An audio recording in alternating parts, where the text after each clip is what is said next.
హైదరాబాద్ గట్రా చేయడం రావాలి. దీన్ని బాగా గమనిస్తూ 15 ఏళ్ళ నుంచి 18 ఏళ్ళ నుంచి బాగా ఇంకా చాలా మంది ఉన్నారు, చాలా హుషారు ఉన్నారు, మంచి మైండ్స్ అనేవి. దాన్ని ప్రెజెంటేషన్ చేయడం రావాలి. ప్రెజెంటేషన్ చేయడం రావాలి. ఒక అంశం గురించి ఒక 5 వాక్యాలు మాట్లాడగలగాలి. అప్పుడు మనం నేర్చుకుంటాం. తెలుసు, అన్ని తెలుసు, చూస్తారు, అన్ని చూస్తారు, వింటారు.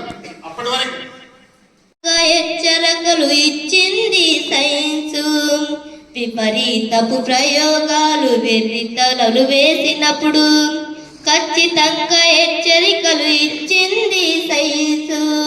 సైన్సేలా జగతికి మూలం, సైన్సు లేక సాగదు కాలం, సైన్స్ లేక సాగదు కాలం. విజ్ఞానాన్ని మన జీవితం లోపల ఉపయోగిస్తేనే మన జీవన మనుగడ చక్కగా సాగుతుంది.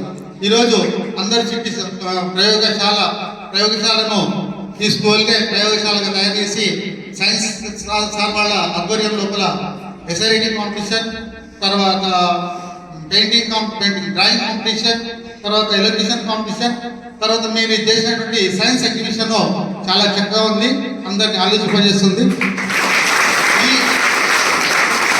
ఇలాంటి కార్యక్రమాలు విజయవంతం చేసినటువంటి మేడం ముఖ్యంగా అండ్ శ్రీదేవి మేడం, మిగతా మేడమ్స్ అందరూ, టీచర్లందరికీ పేరు పైన కృతజ్ఞతలు తెలియజేస్తూ ఇప్పుడు శ్రీదేవి మేడం మాట్లాడుతుందిగా శ్రీదేవి మేడం శకుంతల మేడం మాట్లాడుతుంది.